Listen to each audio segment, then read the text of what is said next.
Okay, good morning, everyone. We're back. This is lesson 11.6. We are going to continue to work with the metric system. So far, we talked about liters, which were used for liquids, and meters, which were used in the metric system to measure distance. Today, we're going to focus on the gram. So the G right here stands for gram. And this is the unit they use in the metric system. And it's similar to ours, where we normally weigh things with pounds and ounces and tons in America. In other countries, they use the metric system and they use the gram. And we've already been introduced to the different sizes. We have a kilogram, that means 1,000 grams. A hectogram, that means you have 100 grams. A decagram is just 10 grams. And then we have gram, which is just 1 gram. Then we have the decigram, which is just a piece of a gram. It's 1/10 of a gram. And we have a centigram, which is 1/100th of a gram. And then we have a milligram, which is the smallest type of gram. That's 1,000th of a gram. So that means you take a gram and cut it into 1,000 pieces and you only have one of them. That's what a milligram is. They're tiny.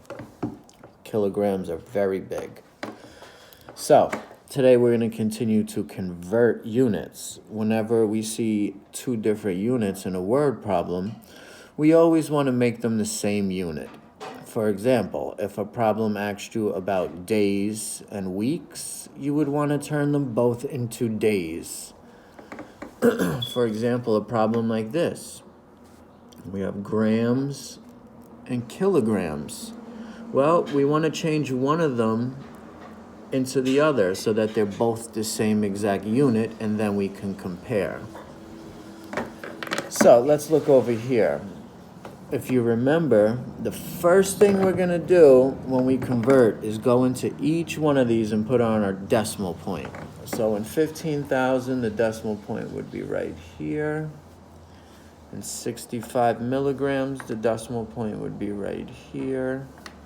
In 4,000 grams, the decimal point would be right there. And in 6, the decimal point would be right there. That's going to be extremely important with all your math problems, because whatever we do on the chart above, we have to do with our decimal point so that we make the equivalent. So here's an example. In this first problem, I'm trying to convert grams into kilograms. So I'm going to come up to the chart and I'm going to ask myself, how do I get from the gram over to the kilogram? Well, let me check. 1 hop, 2 hops, 3 hops to the left. I am going to take my decimal right here and make 3 hops to the left. 1, 2, 3. My decimal point now goes right after the number 15. 15.000. So we just found out that 15,000 grams is equivalent to 15 kilograms. And I don't even need these zeros here, honestly. I just wanted you to see. Let's look at another one. Let me get this out of the way.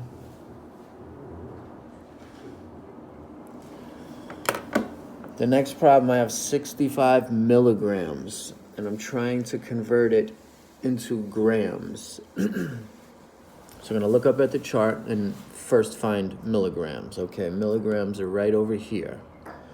And I have to get to grams. So 1 hop, 2 hops, 3 hops to the left. I'm now going to do that with my decimal point. 1 hop, 2 hops, 3 hops to the left. And that's where my new decimal would go. I get rid of the old one. Now, when there's a gap, we fill it in with a placeholder. So now we know that 65 milligrams was equivalent to 65 thousandths of a gram.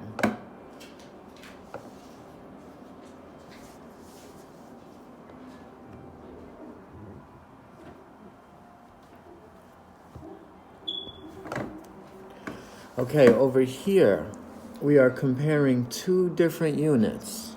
We have the gram and the kilogram. Now, kilograms are really big. So 4 kilograms is probably a whole lot of grams. Let's try and figure out. I'm going to take kilograms and turn them into grams, just so that I can compare it with these grams. So I have 4,000 grams over there. I have to turn 4 kilograms into grams. Let me look at the chart and see what I have to do. Let me place my decimal. All right, so how do I get from kilograms to grams? 1 hop to the right, 2, 3 hops to the right. So I'm going to do that with the number 4 over here. 3 hops to the right. 1, 2, 3. Now my decimal would go there. I fill it in. 1, 2, 3.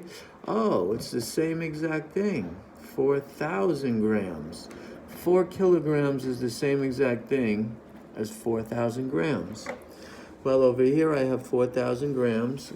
Compared to 4,000 grams, these are equal. So whenever we're comparing two different things, you want to try and make them the same. I turned this into grams because this was grams, and it was easier for me to compare then. Down below, one more example.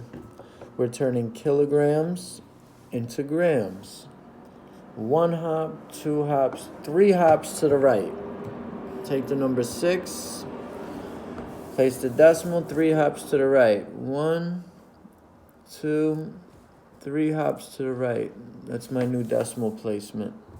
I fill in every U with a 0. I just found out that 6 kilograms was equivalent to 6,000 grams. Okay. So, that's how we convert. Sometimes your unit is going to be a gram. Sometimes the unit would be a liter. And sometimes the unit might be a meter. Remember, grams are to weigh things. Meters are for distance, and liters are for liquids. So, we also have to remind ourselves of the powers of 10. 10 to the first power equals 10. 10 to the second power is equivalent to 100. 10 to the third power is 1,000. And 10 to the fourth power is 10,000. The easiest way to remember it is by looking at the exponent. It tells you the number of zeros. So there's a 4 as an exponent, there are 4 zeros.